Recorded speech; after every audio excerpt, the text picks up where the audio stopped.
జై శ్రీరామ్. అందరికీ నమస్కారం. వెల్కమ్ టు న్యూస్ అఖండ. నేను మీ కస్తూరి శ్రీధర్. నేను ముందుగా మిమ్మల్ని ఒక మాట అడగాల.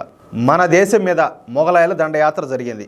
మొఘలాయులు వచ్చేసి బయట దేశాల నుంచి మన దేశం మీదకి దండయాత్రకు వచ్చారు. చాలామంది రాజులను ఓడిపించారు, చాలా రాజ్యాలను సొంతం చేసుకున్నారు, ఎంతోమంది మాన ప్రాణాలు తీసినారు. ఇంత జరిగింది కదా. మన దేశ సంపదనంతా కొల్లగొట్టి లూటి చేసి దోచుకున్నారు, వాళ్ళ దేశాలకు ఎత్తకపోయినారు. ఇదంతా జరిగింది.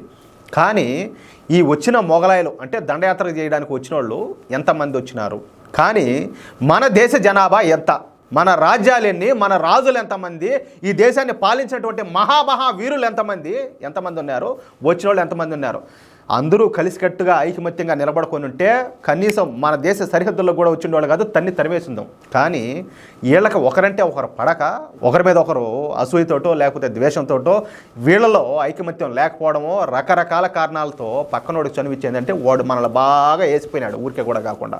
ఇంకొక విషయం ఏంటంటే వ్యాపారం పేరుతో బ్రిటిషర్లు వచ్చినారు.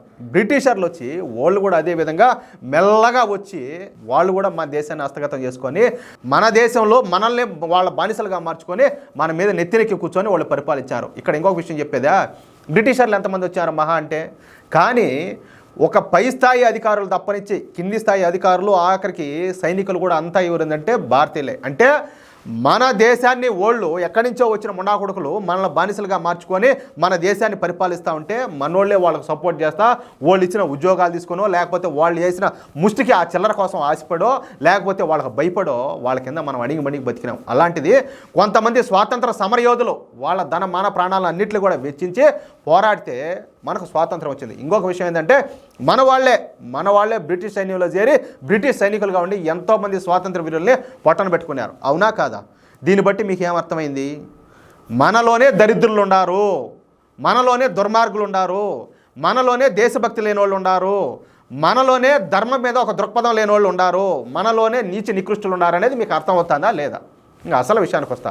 గతంలో ఇదే విషయం మీద వీర సావర్కర్ గారు ఒక మాట అన్నారు. అదేందయ్యా అంటే, నేను భారతదేశంలోని ముస్లింలను చూసి నేను భయపడ్డంలే, క్రిస్టియన్లు చూసి నేను భయపడ్డంలే, కానీ సెక్యులర్ హిందువులు చూసి నేను భయపడతానని ఆ రోజే వీర సావర్కర్ గారు సంచలన కామెంట్ చేశారు. ఆయన చెప్పిన దాంట్లో ఏమన్నా అబద్ధం ఉంటే చెప్పండి. 100% నిజం. నేనైతే ఒప్పుకుంటున్నా, మీరు ఒప్పుకుంటారో లేదో. వీర సావర్కర్ గారి దృష్టిలో సెక్యులర్ హిందువులు అంటే సూడో సెక్యులర్లు అని అర్థం. అయితే చాలామంది ఈ విషయంలో అప్పట్లో వీర సావర్కర్ గారిని తప్పుపట్టారు. ఏది వీళ్ళు పెద్ద నీతైన వాళ్ళు అన్నట్టు, సుతపోసలు అన్నట్టు. అసలు భారతదేశాన్ని రక్షిస్తుందే ఈ సెక్యులర్ హిందువులేనని చెప్పేసి కొంతమంది వాదించినారు కూడా. కానీ ఇప్పుడు అప్పట్లో ఆయన చెప్పిన మాటలే ఇప్పుడు నిజం అవుతున్నాయి. అవునా కదా?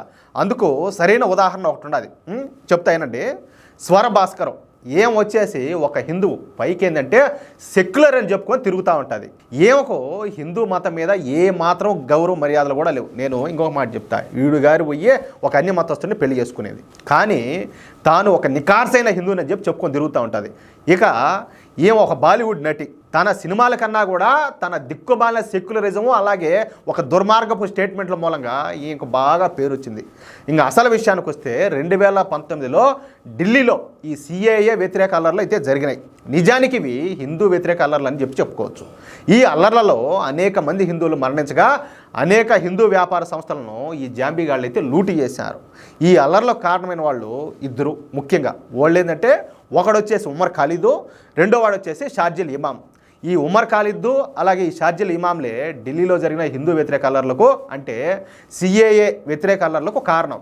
దీంతో ఆధారాలతో సహా ఈ ఉమర్ ఖాలిద్ అలాగే షార్జిల్ ఇమాంలు పట్టుబడడంతో వీళ్ళు గత 4 సంవత్సరాల నుంచి జైల్లోనే ఉన్నారు. అంతే కదా, కరెక్టే కదా. ఇక ఈ స్వరభాస్కర్ విషయానికి వద్దాం. తాను ఒక నికార్సైన హిందువునని చెప్పుకు తిరుగుతున్న ఈ స్వరభాస్కర్ ఇప్పుడు ఈవిడ గారు మాట్లాడతా 2019లో సిఏఏకు వ్యతిరేకంగా జరిగిన ర్యాలీల్లో నేను కూడా పాల్గొన్నా, కానీ నన్ను మాత్రం ఎవరూ అరెస్ట్ చేయలేదు. కారణం నేను ఒక హిందువును కాబట్టి. చూడండి, ఒకసారి ఆలోచించండి. కానీ ఉమర్ ఖాలిద్, షార్జిల్ ఇమాంలను మాత్రం అరెస్ట్ చేశారు, ఎందుకంటే వాళ్ళు ముస్లింలు కాబట్టి. అర్థమవుతుందా మీకు? ఉమర్ ఖాలిద్, షార్జిల్ ఇమాంలు ముస్లింలు కాబట్టే వాళ్ళని అరెస్ట్ చేశారు.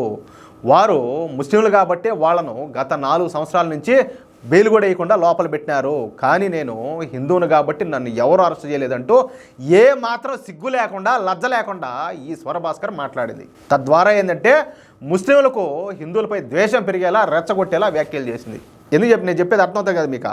ఇలాంటి వాళ్ళే మన దేశానికి దరిద్రము, ఇలాంటి వాళ్ళే మన ధర్మానికి పట్టిన చెదపురుగులు లాంటి వాళ్ళు. ఈ దేశంలో పుట్టి గొప్పదైనటువంటి మహోన్నతమైన సనాతన ధర్మంలో పుట్టి ఎలాంటి మాటలు మాట్లాడుతుందో, ఎలాంటి లఫంగి లత్కోర నీతిమాల గలీజు మాటలు మాట్లాడుతుందో మీరు ఒకసారి ఆలోచించండి. అంటే నిజానికి వాస్తవానికి అయితే ఈవిడిని కూడా ఇప్పుడు అప్పుడు కాదు కదా, ఇప్పుడు ఆవిడే ఒప్పుకుంటుంది. నేను కూడా సిఐఏ వ్యతిరేక అల్లర్లో నేను పాల్గొన్నానని చెప్తాను కదా, ఆవిడ నోటితో స్టేట్మెంట్ ఇస్తుంది. ఇంకేమన్నా లేట్ అయినది సరే, అప్పుడు అరెస్ట్ చేసి పోయి ఉండొచ్చు, ఇప్పుడు తప్పపోయి లోపల తప్పండి, జీవితాంతం యావజ్జీవ శిక్ష తప్పండి, ఇబ్బందిలా. దేశానికి ప్రమాదమైనటువంటి వాళ్ళని ఎవరిని కూడా వదిలిపెట్టాల్సిన అవసరం లేదు. ఏంలా నిర్దాక్షిణ్యంగా తీసుకుపోయి లోపలేండి, తిండి పెట్టడం కూడా బరువు అనుకుంటే తీసుకుపోయి హిందూ మహాసత్రంలో బారండి, దాంట్లో ఏం ఆలోచించాల్సిన అవసరం లేదు. ఇక్కడ ఇంకొక విషయం ఏంటంటే ప్రతి ఒక్కరు కూడా గుర్తుంచుకోవాలా, ఈ ఉమర్ ఖాలిద్ కానీ లేకపోతే షార్జిల్ ఇమామ్ కానీ వీళ్ళిద్దరూ ఏంటంటే ఆ గొడవలు సృష్టించిన వాళ్ళు, ఆ గొడవలు కారణమైన వాళ్ళు కాబట్టి వాళ్ళిద్దరిని అరెస్ట్ చేశారు, లోపల పెట్టారు. ఇప్పుడు ఈవిడ గారే కాదు, ఈవిడ గారితో పాటు చాలామంది సిఏ వ్యతిరేక అల్లర్లో పాల్గొన్నారు. వాళ్ళందరినీ తీసుకుపోయి ఏళ్ల తరబడి లోపల పెట్టలేదే, దానికి హిందువనో ముస్లిమనో క్రిస్టియన్ అని చెప్పి పేరు పెట్టాల్సిన అవసరం లే. దానికి మూలకారకులు ఎవరైతే ఉంటారో, సృష్టికర్తలు ఎవరైతే ఉంటారో, దానికి సూత్రధారులు ఎవరైతే ఉన్నారో వాళ్ళని అరెస్ట్ చేశారు. పాల్గొన్న వాళ్ళందరినీ అరెస్ట్ చేయాలని చెప్పి కాదు, అట్టెత్తుకుంటే చాలామందిని అరెస్ట్ చేయాల్సి ఉంటుంది. ఆ పాయింట్ మాత్రం మేము మర్చిపోతుంది.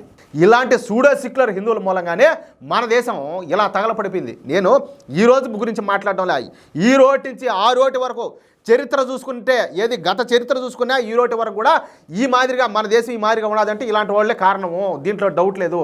అసలు ఇలాంటి వాళ్ళను ఏం చేయాలో మీరు చెప్పండి, మీరు ఆలోచించండి ఒకసారి. అంటే ఈ దేశానికి ప్రమాదకారులైనా అలాగే హిందూ ధర్మానికి ప్రమాదకారులైనటువంటి వాళ్ళను ఏం చేస్తే బాగుంటుందో మీరే ఒకసారి మీ అమూల్యమైన అభిప్రాయాన్ని తప్పనిసరిగా కామెంట్ రూపంలో తెలియజేయండి. అలాగే ఈ వీడియో నచ్చితే దయచేసి లైక్ చేయండి, తప్పనిసరిగా 10 మందికి షేర్ చేయండి. ఇంతవరకు మన న్యూస్ అఖండ ఛానల్ సబ్స్క్రైబ్ చేసుకోకపోతే దయచేసి ప్రతి ఒక్కరూ మన ఛానల్ సబ్స్క్రైబ్ చేసుకోండి, ప్లీజ్ సపోర్ట్ చేయండి. జై శ్రీరామ్.